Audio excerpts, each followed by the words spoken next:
Bismillahirrahmanirrahim. Qala al-musannif rahimahullahu ta'ala wa adama an-naf'a bihi wa bi'ulumihi wa bikum fid dharaini amin radhiyallahu ankum. Qultu, aku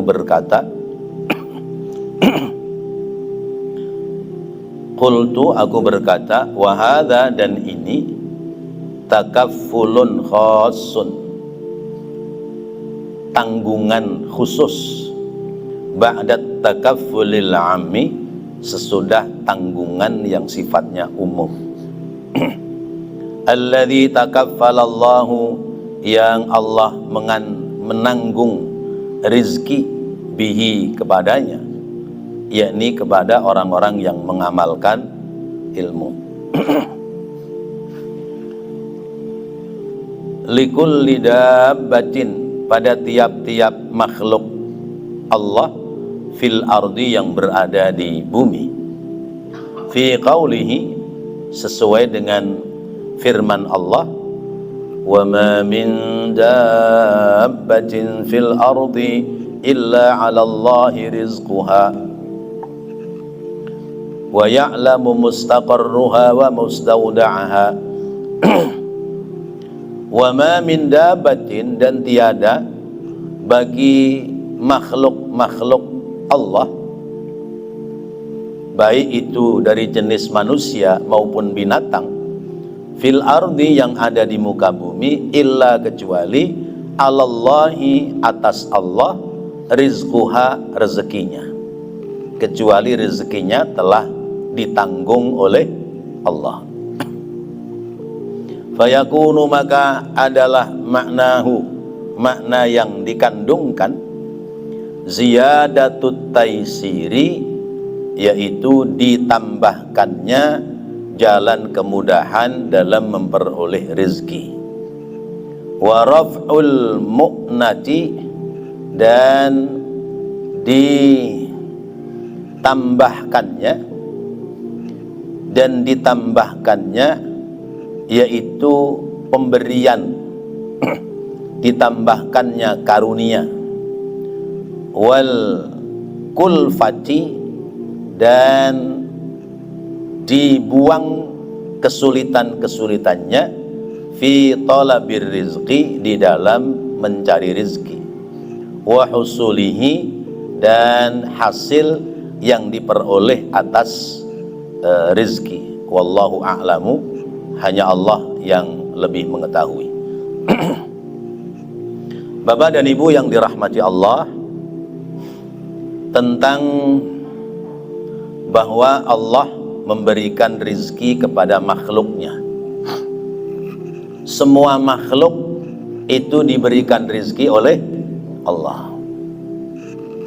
Jangankan makhluk manusia yang telah diberikan akal oleh Allah, binatang yang nggak dikasih akal saja ada rezekinya nggak? Ada. Kucing ada rezekinya nggak? Ada. Terus ayam ada rezekinya nggak? Ada. Semut ada rezekinya? Ada. Ya. Semua ada rezekinya masing-masing.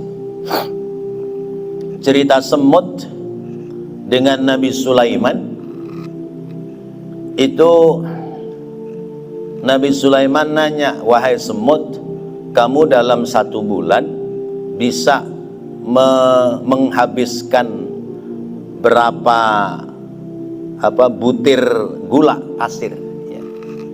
Kamu bisa menghabiskan berapa butir gula pasir dalam 1 bulan. Lalu kata semut, kurang lebih 10 butir, ya. Kalau begitu wahai semut, kamu nggak usah nyari rizki, aku yang kasih rizki. Dalam 1 bulan, aku masukkan ke dalam toples, lalu aku kasih rizki gula pasir sejumlah 10 butir. Sudah, ditaruh itu. Dalam 1 bulan, begitu dibuka oleh Nabi Sulaiman, yang dihabiskan oleh semut cuma 4 butir. Berarti masih sisa 6 6 butir. Kata Nabi Sulaiman, wahai semut, kamu bohong ya. Katanya dalam 1 bulan menghabiskan 10 butir gula pasir. Ini kenapa cuman habis 4 butir doang? Masih tersisa 6 butir. Apa jawab semut? Wahai Nabi Allah Sulaiman, kalau aku berada di luar toples, yang ngasih rezeki adalah Allah, maka Allah tidak akan lupa membagi rezeki kepadaku. Tapi karena engkau menempatkan aku di dalam toples, yang bagi rezeki itu kamu, aku khawatir kamu lupa. Udah 1 bulan ya, enggak kamu kasih lagi gula pasir 10 butir, maka aku menghemat supaya jaga-jaga kalau kamu lupa. Jadi dalam 2 bulan itu cuman 8 butir gula pasir. Subhanallah. Ini satu contoh. Jadi kalau seorang istri yang nanggung rezeki itu suami, kalau suaminya lagi nggak kerja, rezekinya nggak ada ya.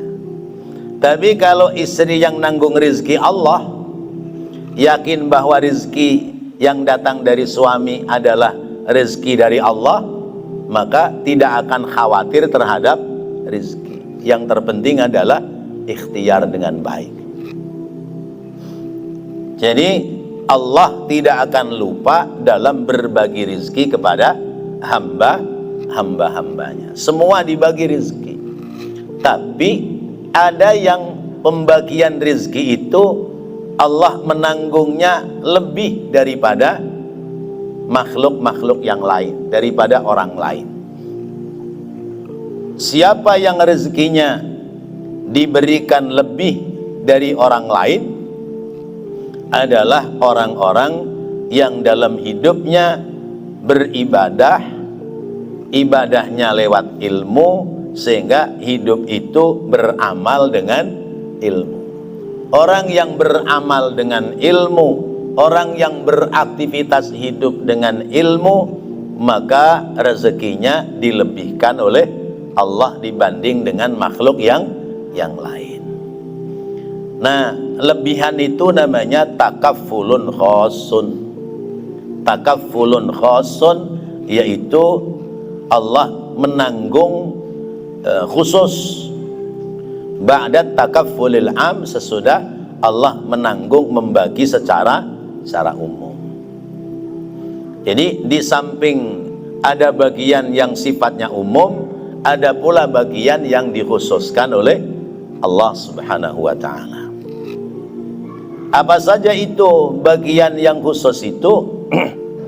Yaitu ziyadatut taisir wa raf'ul mu'nati wal kulfati fi talabir rizqi wa husulihi, yaitu ditambahkan jalan kemudahan untuk memperoleh rezeki. Lalu raf'ul mu'nati, dipenuhi apa yang menjadi kebutuhannya dan disingkirkan apa yang menjadi kesulitannya dalam hal memperoleh rezeki. Subhanallah. Kita banyak melihat orang-orang alim di sekitar kita, orang alim yang betul-betul berilmu dan mengamalkan ilmu untuk kehidupan sehari-harinya. Ada nggak kiai hidupnya melarat, susah? Ada nggak? Kiai rata-rata kaya, iya. Sekalipun mula-mula ngontrak, lama-lama kebeli rumah. Sekalipun tadinya jalan kaki, lama-lama naik motor. Tadinya naik motor, lama-lama naik mobil. Rezekinya dilebihkan oleh Allah. Subhanallah. Orang lain sudah tidur, kiai jam 12, jam 1 masih terima amplop. Coba bayangkan ya. Udah suruh makan kenyang, pulang dibawain berkat, dikasih amplop. Orang lain sedang tidur. Pagi subuh orang lain belum jalan cari rezeki, sudah ada rezeki. Subhanallah. Maka itu namanya ziyadatut taisir, ya. Ditambahkan jalan kemudahan dalam memperoleh rezeki.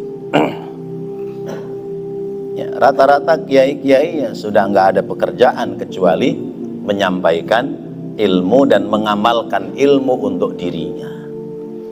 Nah, ini yang disampaikan oleh pengarang kitab ini, bahwasanya orang hidup manakala dia sudah yakin bahwa rezekinya itu dibagi oleh Allah, lalu kemudian hidupnya senantiasa berbuat baik, maka pasti ada jalan yang disiapkan oleh Allah Subhanahu wa ta'ala. Nah, kenapa kadang-kadang kita ini rezekinya seret? Karena kita kurang percaya bahwa yang berbagi rezeki adalah Allah Subhanahu wa ta'ala. Sampai banyak di antara kita yang rela bela-belain supaya dapat rezeki, meninggalkan ibadah kepada Allah. Itu keliru. Ya, keliru. Harusnya sempurnakan ibadah, isi ibadah kita dengan ilmu, lalu yakin bahwasanya Allah yang bagi rezeki. Jalannya bagaimana? Ya bagaimana Allah ngasih jalan. Tentu tetap dalam posisi kita selalu ikhtiar. Maka urusan rezeki, urusan harta, jangan pakai hitung-hitungan akal kita. Karena Allah yang bakal menghitungkan untuk kita. Dalam hitungan kita nggak mungkin, tapi dalam hitungan Allah itu mungkin terjadi. Dalam hitungan kita tidak bisa, tapi dalam hitungan Allah bisa. Karena itu yakin saja bahwa semua itu ya sudah diatur oleh Allah Subhanahu wa ta'ala. Karena Allah yang berfirman, wa ma min dabbatin fil ardi illa 'ala Allahi rizquha. Semua makhluk Allah yang ada di muka bumi yang memberikan rezeki adalah Allah Subhanahu wa ta'ala. Bahkan seorang ulama menyampaikan, ada dalam kitab Tanbihul Mukhtarin, ya, bahwa ibadahmu sekhusyuk apapun, ibadahmu sudah bagus melebihi daripada ibadahnya makhluk yang di langit dan di bumi sekalipun, tapi kalau kamu tidak yakin bahwa rezekimu itu datang dari Allah, maka masih dianggap sia-sia ibadah kita. Karena kita sudah menyandarkan diri kepada Allah, tapi tidak ada keyakinan bahwa yang berbagi rezeki adalah Allah Subhanahu wa ta'ala. Maka hidup gak usah khawatir. Yang penting jalan kita sudah benar, ya, cara kita dalam memperoleh rezeki sudah benar, pasti akan diberikan oleh Allah Subhanahu wa ta'ala. Kita lanjutkan. Silakan dibuka lagi kitabnya. Wa fil hadisit tawili, dan dalam hadis yang panjang, alladzi dzakara, yang telah menyebutkan fihi, pada hadis yang panjang, alaihi salatu wassalamu, yakni Nabi kita Muhammad sallallahu alaihi wasallam, fadlal ilmi, tentang keutamaan ilmu. Qala, Nabi bersabda dalam hadis yang panjang, fi akhirihi, pada akhirnya hadis, yulhimuhus su'ada'u, orang-orang yang hidup berjalan dengan ilmu, lalu kemudian telah melaksanakan ibadah dengan baik, maka akan diberikan ilham oleh Allah. Allah akan mengilhamkan kepadanya, wa yuhrimuhul ashqiya'a, dan Allah akan menghilangkan, yakni al-ilma, yaitu ilmu, wa yuhrimuhul ashqiya'a, wa yuhrimahul ashqiya'a, dan Allah bakal menghilangkan kecelakaan padanya. Walaisa, dan tidak ada min syai'in dari sesuatu, yajma'u yang berhimpun, jami'a anwa'il khairi seluruh macam-macamnya kebaikan, ghairus su'adai, ghairus sa'adati selain daripada kebahagiaan. Walaisa, dan tidak ada min syai'in dari sesuatu, yajma'u yang berhimpun, jami'a anwa'i syarri semua macam-macam keburukan, siwa syaqawati selain daripada celaka. Faqad alimta, dan maka sungguh kamu telah mengetahui, bima terhadap apa-apa, taqaddama yang telah lalu dari keterangan kitab ini, annahu bahwasanya, la udra tidak ada uzur, li jahilin bagi orang bodoh, indallahi di sisi Allah, fi tarkil ilmi dalam meninggalkan mencari ilmu. Wa kadzalika, dan demikian pula, la udra tidak ada uzur, yakni tidak ada alasan, li alimin bagi orang yang berilmu, fi tarkil amali dalam meninggalkan amal, bi ilmihi lewat ilmunya. Jadi Rasulullah telah menyebutkan dalam hadis yang panjang, orang yang berilmu itu akan diberikan ilham oleh Allah, yaitu kebahagiaan. Ya, ilhamnya adalah kebahagiaan. Orang alim lalu mendapati rizki yang banyak, maka rizkinya yang banyak di tangan orang yang berilmu akan bermanfaat dalam kebaikan. Orang alim rizkinya banyak, dia bikin majelis, dia bikin pondok pesantren, dia bikin majelis-majelis, kemudian menyampaikan ilmu di tengah-tengah umat, dan tidak berharap memperoleh upah dari orang-orang yang telah memperoleh ilmu. Sebab orang alim ini hartanya sudah banyak. Orang alim hartanya sedikit, tapi karena dia punya ilmu, maka sedikitnya harta tidak mengecilkan dirinya dalam ibadah kepada Allah. Ya. Ilmunya ada, hartanya kurang.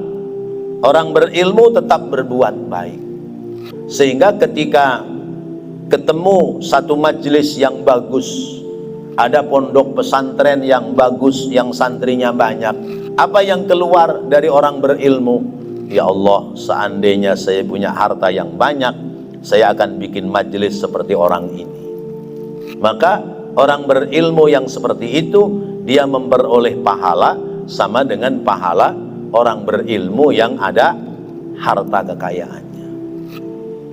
Niatan-niatan yang baik menjadikan sebab berhimpun anwa'ul khair, ya, berhimpun macam-macam kebaikan. Itu karena ada ilmunya.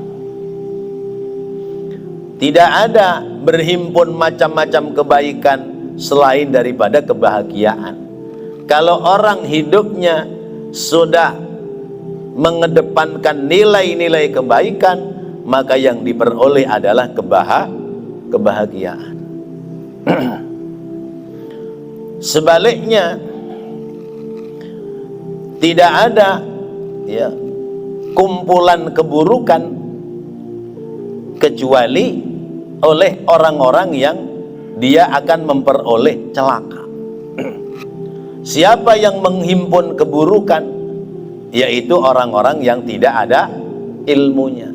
Orang nggak ada ilmunya, bagaimana bisa memperoleh kebaikan kecuali kecelakaan? Kenapa? Karena jalannya tidak bisa sampai pada nilai-nilai kebaikan. Maka harus digerakkan dari semenjak usia muda, atau harus digerakkan semenjak ada kelonggaran waktu untuk senantiasa mencari ilmu. Dan mencari ilmu itu tidak ada istilah terlambat, ya. Mencari ilmu tidak ada istilah terlambat, ya. Jadi misalnya kita sudah tua, umur sudah 40, udah 50, tapi belum bisa baca Quran, maka masih ada kesempatan bagi kita untuk selalu belajar membaca Al-Quran. Kita umur sudah 50 tahun belum ngerti cara sholat, ya. Maka tidak ada istilah terlambat untuk mempelajari tata cara sholat yang benar. Jangankan 50 tahun, 60 tahun, 70 tahun, nggak ada salahnya.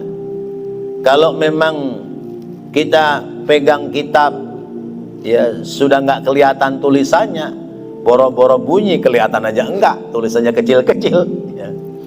Ya, setidaknya duduknya kita di majelis ilmu tercerahkan oleh sebab ilmu. Dari sekian banyak ilmu yang disampaikan, masa satu dua nggak ada yang nyantel, ya. Ya, berarti kalau nggak ada yang nyantel kalah sama kapstok, ya. Kapstok, ya, barang mati, tapi semuanya bisa nyantel. Kaos nyantel, baju nyantel, celana dalam nyantel, ya. Topi nyantel, peci nyantel, itu kapstok, ya. Maka jadikanlah, ya, otak kita kayak kapstok, apa-apa bisa nyantel, ya. Mula-mula sih belum ngerti apa-apa, tapi ikut datang ke majelis taklim, hadir di musola Al-Hikmah tiap malam Selasa, hadir dengerin aja. Nah, sudah begitu, oh muadzin nggak hadir, bismillah, saya mau belajar adzan. Ya, karena mendengarkan orang adzan lalu mendapati ilmu, punya keberanian. Adzan sudah bagus, sudah mendapatkan jempol dari jamaah. Orang-orang tadinya nggak ngira bahwa dia, ya, bisa adzan dengan baik. Sekali waktu, ya, karena subuh hujan, imamnya nggak datang, ya, imamnya nggak datang, jamaah celingak-celinguk, hampir ada siang, ya.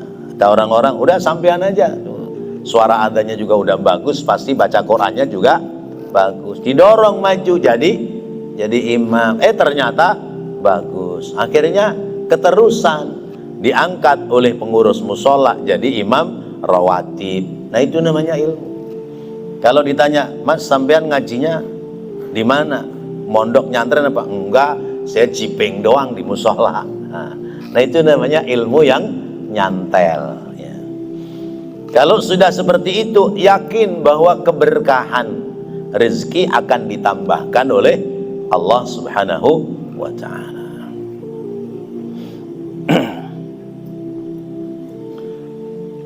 Mana tadi?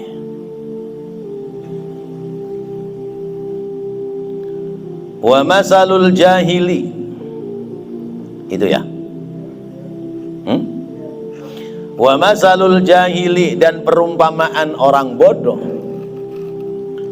al-muqsiri, yang lalai, fi talabil ilmil wajibi, dalam mencari ilmu yang wajib, alaihi, padanya, kamasali abdin, seperti seorang hamba sahaya, arsala, yang dikirimkan, yang mengirim, ya, ilaihi, kepada hamba sahaya, sayyiduhu, majikannya, kitaban, tulisan, catatan, bi amrihi, atas perintah dari majikan, fihi, pada catatan itu, bi asya'a, tentang segala sesuatu, wa yanhahu, dan melarang sang majikan hu, kepada si hamba sahaya, fihi dalam catatan kitab itu, tulisan itu,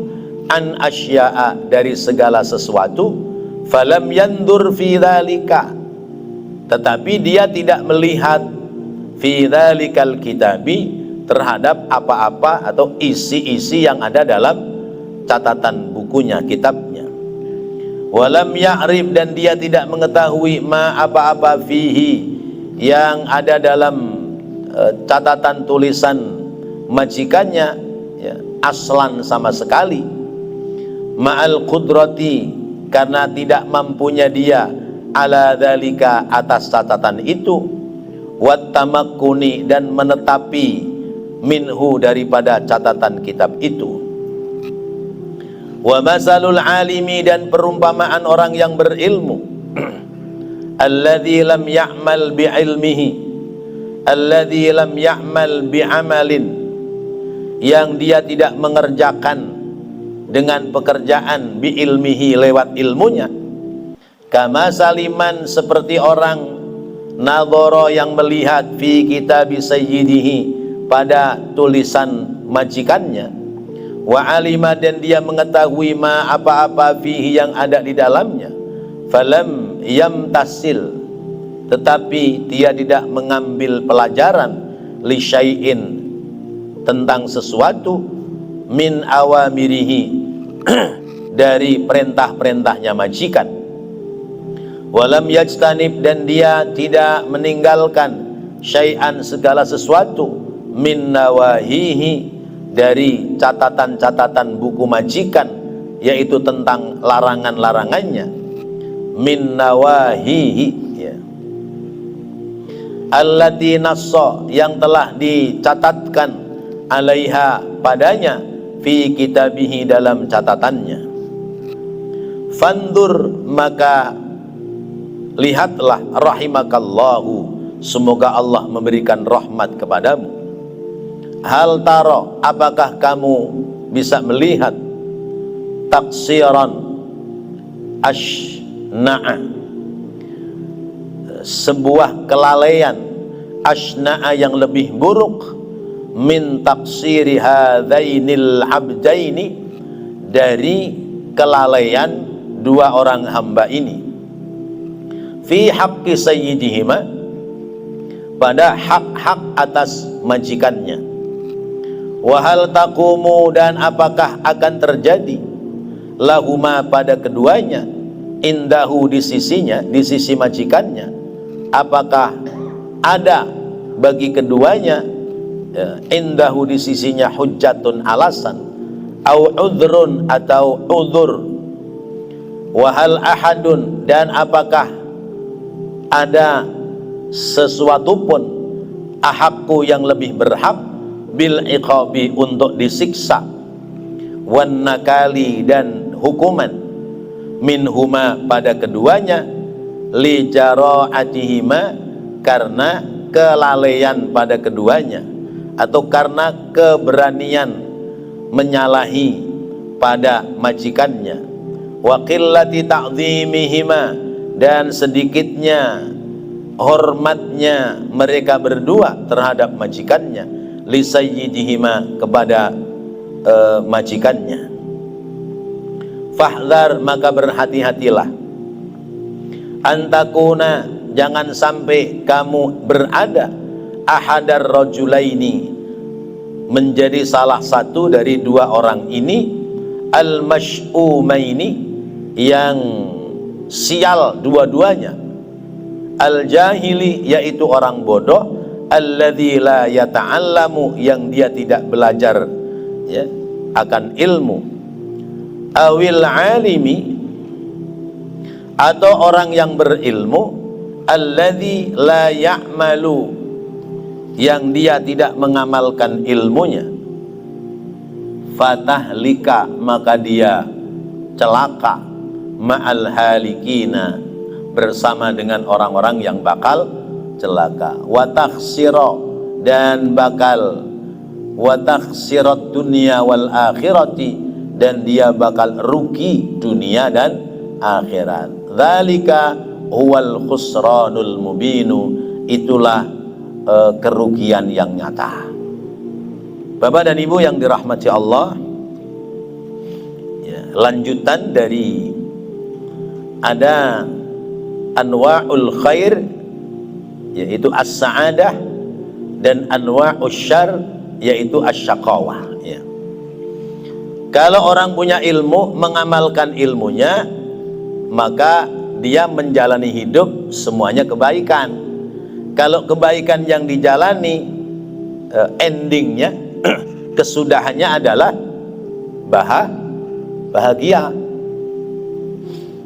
Ada orang tidak punya ilmu, yang dikerjakan salah melulu karena nggak ada ilmunya. Baca Quran salah, ya. Adzan salah, ya.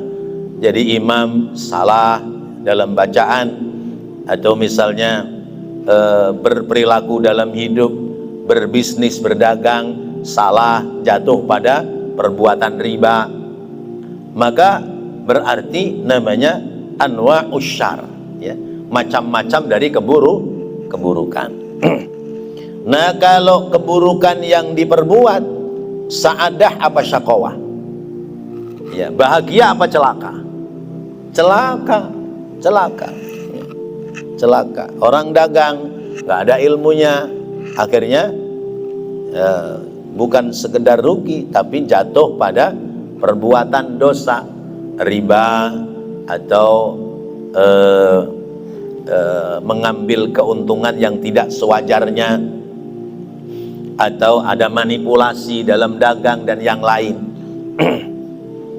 Nah, maka itu semua namanya syaqawah, celaka. Maka orang hidup itu ada sa'adah, ada syaqawah. Ada bahagia, ada celaka. Nah, orang berilmu, syaqawah fid dunya, sa'adah fid dunya, wa sa'adah fil akhirah. Orang berilmu karena dunia ini terang bagi dirinya, jalannya nggak bakal nyasar, perbuatannya tidak akan salah, maka selamat di dunia, bahagia dunia, bahagia akhirat. Orang tidak ada ilmu, jalan hidupnya itu nggak bener lakunya, perilakunya menjadi tidak benar, maka syaqawah fid dunya wa syaqawah akhirat. Dunianya celaka, akhiratnya lebih celaka lagi. Masya Allah. Maka apa yang disabdakan oleh Rasulullah begitu, ya, innamad dunya li arba'in. Dunia itu dihuni oleh 4 model manusia. Ya, manusia yang pertama, dzu ilmin wa dzu malin. Punya ilmu, punya harta. Maka hartanya selamat oleh sebab ilmunya. Ya. Yang kedua, ini orang istimewa. Yang kedua, dzu ilmin wala malin. Ilmunya ada, tapi hartanya nggak ada. Sekalipun dia tidak punya harta, ilmunya membimbing dia untuk tidak melakukan perbuatan dosa. Ini bagus. Karena apa? Ilmunya membimbing dia sehingga mengikuti orang berilmu yang dia punya harta. Yang ketiga, dzu malin wala ilmin. Orang punya harta tapi tidak punya ilmu. Hartanya kemana? Ya, hartanya menjadi tidak bernilai kebaikan karena tidak dibimbing oleh ilmunya. Begitu punya harta, ya, pesta, beli minuman keras, undang orang-orang, ajak orang-orang, itu kan. Karena kan orang itu akan dihormati oleh orang lain manakala ada nilai positif. Ya, orang akan dihormati oleh orang lain manakala ada nilai positif. Nilai positif itu misalnya orang ini punya ilmu, ilmunya diamalkan, maka orang menjadi hormat. Orang menjadi hormat, orang menjadi mendekat kepadanya. Yang kedua, ilmu nggak ada, tapi duit banyak. Temennya banyak nggak? Banyak. Ya. Orang banyak duit, ilmunya apa? Temennya banyak. Kenapa? Royal. Ya. Setiap tamu diservis, temu orang kasih duit, temu orang kasih rokok, temu kasih, dihormati. Tapi kalau hartanya habis, gimana kira-kira? Kayak kembang. Kembang kalau masih ada madunya, tawon pada datang nyedot apa madunya. Tapi kalau madunya sudah nggak ada, kembangnya sudah layu, ditinggal sama tawon, udah ya, tawon nggak deket lagi sama dia. Nah itu. Jadi orang punya harta tapi tidak punya ilmu, celaka, karena hartanya tidak terbimbing oleh ilmunya, sehingga hartanya bukan untuk ibadah tapi justru untuk maksiat. Yang keempat, orang nggak punya ilmu, nggak punya harta. Orang melarat itu yang dipandang pasti orang yang punya harta. Yang orang punya harta itu poya-poya. Kata orang melarat, coba gua kaya kayak dia tuh, pelesiran melulu. Iya, tiap malam dari satu nightclub ke nightclub lain. Coba saya punya harta, wah saya pasti kayak dia. Seperti orang-orang di zaman Qarun, kalau Qarun keluar dari istana rumahnya, kendaraannya gajah, pakai gelang emas, ya, pakai kalung emas, bandulnya gede, ya. Lalu kemudian pakai pakaian yang mewah. Apa kata orang-orang miskin yang nggak punya ilmu? Coba gua kaya kayak Qarun, wah jadi terhormat saya. Itu. Begitu Qarun diamblesin ke bumi, apa kata mereka? Alhamdulillah saya nggak jadi orang kaya. Coba saya kaya kayak Qarun dah, gitu. Nah itulah kehidupan. Maka orang yang keempat ini celaka, ya, ya karena apa? Nggak ada ilmu, nggak ada harta. Masya Allah. Karena itu kita dalam hidup nih dikasih lihat. Ada dua orang, satu nggak punya ilmu. Karena dia nggak punya ilmu, dikasih surat sama majikannya, nggak dibaca Pak. Padahal dalam suratnya ketentuan Anda sebagai budak atau sebagai karyawan, kewajibannya A, B, C, D.